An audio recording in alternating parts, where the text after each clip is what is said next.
this. So the handle's always unlocked. You turn this, it pulls out a deadbolt. See? You close it up. I don't have the key because I turned it in, but see, that's how it works.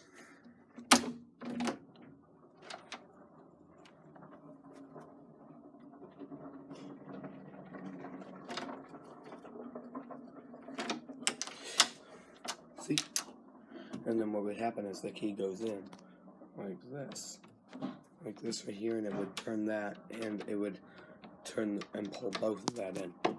And I'll demonstrate a bit. Pull that in a bit.